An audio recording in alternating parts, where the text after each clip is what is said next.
Good evening, guys. If you don't know, my name is Andrea, and today I want to share with you how I lost 4 stones, which is about 27 kilos, after having my baby. She's gonna be 18 months very soon, and I'm finally starting to feel like my body's coming back to the way it was.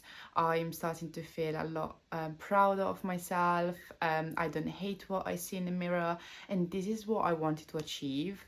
My body's never gonna completely go back to the way it was before having Amberly, because she is here and she's the best thing ever. And yeah, I'm probably never gonna get rid completely of my stretch marks and the wobble in my belly, but all I want is to be happy when I look at myself, and this is what I'm trying to achieve. So basically, a month or so after having Emily, I took the picture that you saw probably in the thumbnail, which is this picture of myself. This picture was taken, a month or so, I think 6 weeks after having Amberly, when I was cleared to go back to doing exercise.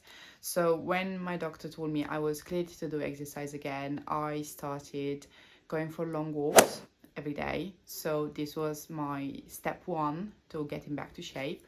It was only 6 weeks postpartum, so I didn't want to push myself too hard, and I so decided that I was going to take the dog out for a walk, maybe 2 walks a day, and try to keep an eye on my steps. So thankfully I already had a Fitbit and I could track my steps, but you could your phone. There is so many like tracking devices that you can get for cheap on Amazon as well. And so I started tracking my steps every day, and at first I started with 8,000 steps. Just to get me started. Then I went to 10,000, and then my goal was to exceed 10,000. I didn't want to put a bigger goal than this, because if I didn't achieve it, then I would have felt bad. So I could always achieve 10,000 steps, and so this was my goal. But then if I did more, that was great. So after my daily walks, I started integrating. I started being more mindful of how much I was eating. So I was eating the same things that I was eating before, but I started to reduce the portions, because when I got pregnant, for some reason, I was just so hungry. I mean, I know I was pregnant, but they tell you not to eat more because you're having a baby. Like, you're not meant to eat for 2, but I was eating for 2, and I know it's not right, but it was during COVID, it was during the pandemic, I was working from home, most of the time I was out of boredom. So anyway, I started reducing my portions but keeping the same amount, like the same food. I wasn't ready to go completely healthy. And that happened about 3 or 4 months postpartum. So the next step for me was to, instead of just eating smaller portions, eating healthier. I started becoming a lot more aware of what I was eating. So I started looking at the calories on stuff that I was buying in the supermarket. I started to understand, to look again at the protein, the carbs, the fats, and I started by counting everything with the my MyFitnessPal app, which I'm pretty sure a lot of people know about. It's an application where you just can download on your phone, and you can count all your macros during the day in your calories. So you scan everything that you're eating and put amounts, and they tell you how much you're eating. And I had to do that in order for me to understand that some stuff that I was eating wasn't as healthy as I thought it would be. So that was a long process, and it's still ongoing, where I started to understand what I was eating healthier in smaller portions of my food. And that's when I really started seeing the results, because I kept walking every day, reducing the food and eating healthier, combined together were doing miracles for me. And I kept going like this for, I think, the first 8 or 9 months postpartum. After this amount of time, I was ready to start working out. So I wanted to then tone, because I was losing weight, but I was stalling, and I didn't really see a difference in my figure too much at the time. So I wanted to tone up. I wanted to get my muscle back, because I used to go to the gym before getting pregnant, maybe before COVID. And then COVID happened, I got pregnant, and I never went back to the gym until 8 or 9 months postpartum, when I decided that I was going to get myself a membership, because that was going to push me, because I'm paying to go somewhere, so I am going to go. Because if at first I thought I would be okay just working out at home, but it just wasn't feasible, because if I'm in the house and I hear Emily struggling with Connor or something is happening, I get distracted from my workout and I want to intervene and help. So I had to get myself out of the house in order for me to actually work out and concentrate on what I was doing. And also the fact that, as I said, I was paying for it, so I was drugging myself at the beginning to go to the gym because I knew I had to. And the first things I was doing was mostly like free body exercises. So total body, I started doing 2 sessions a week, which is nothing. To some people I know it's crazy, but 2 sessions a week for me was a lot, because I had to understand how to fit into my routine. Like I had to understand where to put these sessions, and it was mostly like after Emily's bedtime, or the days that Connor was coming back from work earlier, and then at the weekend. Like it had to be integrated in my normal routine. It was already full.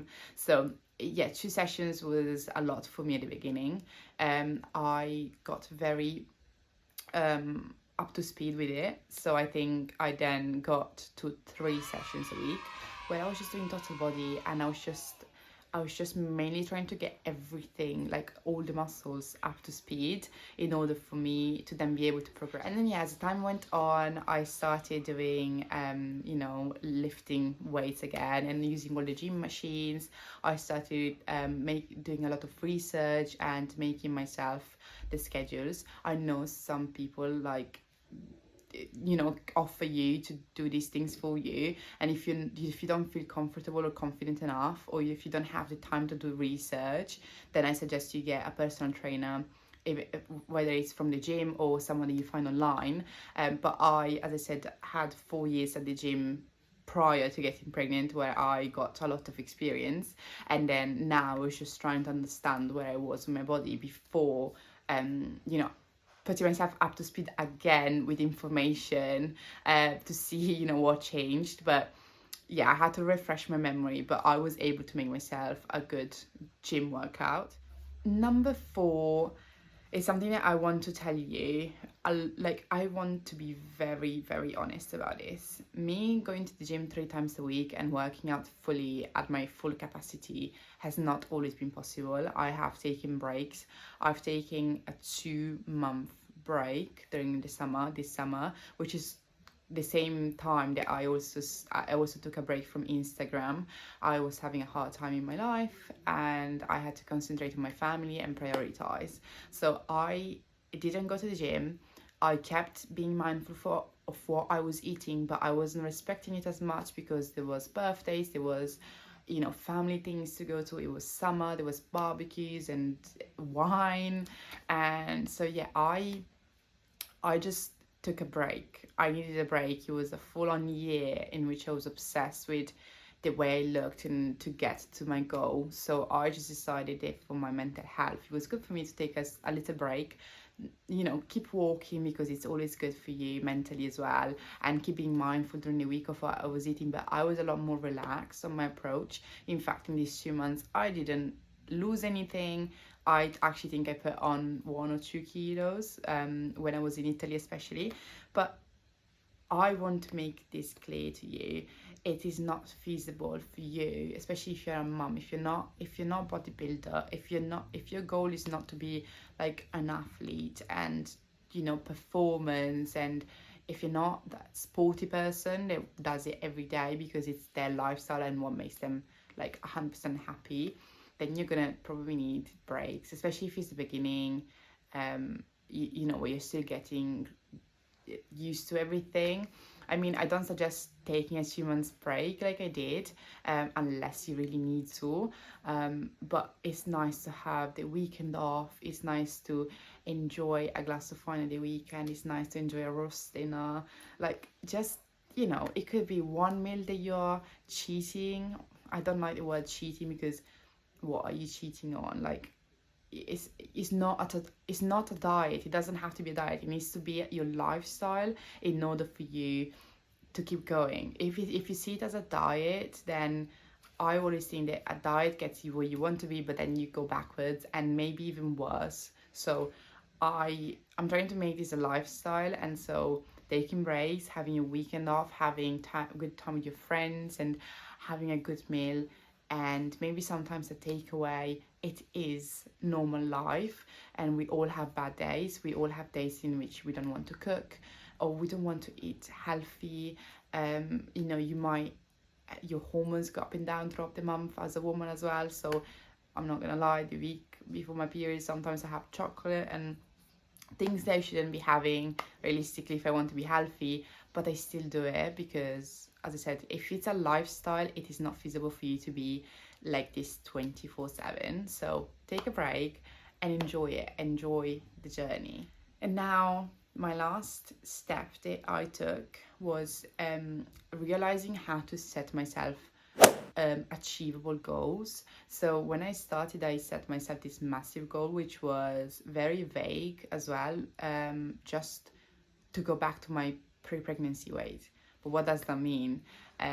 What does that mean? That's a general goal, and it didn't motivate me.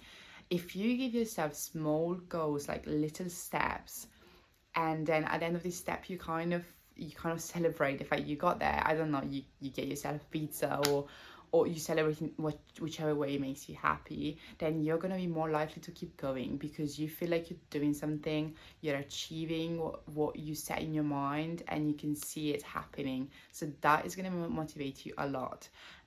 So for me, for example, I started giving myself weight goals. I know you shouldn't really follow the scale too much, and so remember, when you go to the gym, you're putting on muscle which weighs more than fat. So don't base everything off the scale, but I do understand why people use the scale, because I like to see the number going down. So yeah, in this instance, I was giving myself weight goals by like dropping, I don't know, 4 kilos or 3 kilos in a month. And so I would put a date, and I would put the weight they wanted to be by that date. But I was making it realistic, and I was making it based on also what was happening that month. If I knew that month I couldn't go to the gym as much, or I couldn't eat healthy because it was 2 birthdays, I wouldn't set myself a like very high, like hard goal to achieve, because if I did not achieve it, then I would feel bad about myself. Set yourself small goals are like along the way, so you can achieve them at the end of each month or each week, and keep track of these goals. So one goal for me was weight, and the other weight for me was steps. As I said, I wanted to achieve 10,000 steps daily, and I tried my hardest most of the time. And as I said, there is days where you don't want to get up, there is days that you are ill. I had scarlet fever for 2 weeks and I couldn't move. So there is life that happens, but most of the time I was trying to achieve 10,000 steps a day. And then I was setting myself performance goals when I was going to the gym. So every time I was using a machine, I wanted to use the next weight, and I was like, in a month's time I want to be using this weight on that machine, and I want to be able to do this exercise with ease, and I want to be able to do 4 push-ups, like, you know what I mean? Like, I was giving myself 3 different goals, so then I would at least always achieve one of them.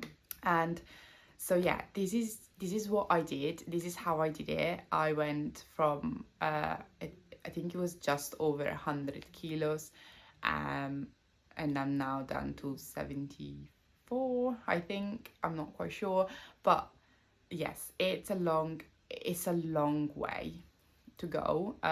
It's not easy, and for me it hasn't been easy at all. It's up and down all the time, and there is breaks, and there is life happening, and there is a lot of things going on. But when you look back, I look back at that picture and I see myself now, and I could not be happier, because I can feel like I'm back to normal, like almost back to normal.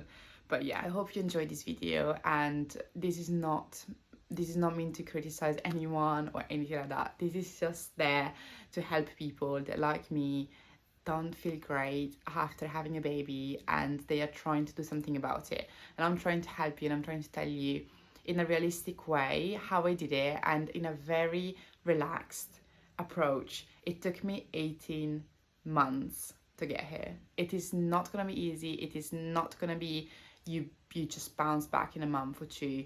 If you haven't exercised the whole time during your pregnancy and before, and you're not an athlete or someone who goes to the gym all the time and eats healthy all the time, it's not going to be easy, and it's going to take you a long time, especially to lose that amount of weight. And it's the healthy way of losing weight, so remember that. Remember, it's going to take you time, and don't get discouraged by that. Anyway, if you have anything to say about this, if you want to share your own experience, or if you have any questions, leave a comment. And remember to subscribe to my channel if you enjoyed the video, and follow me on Instagram.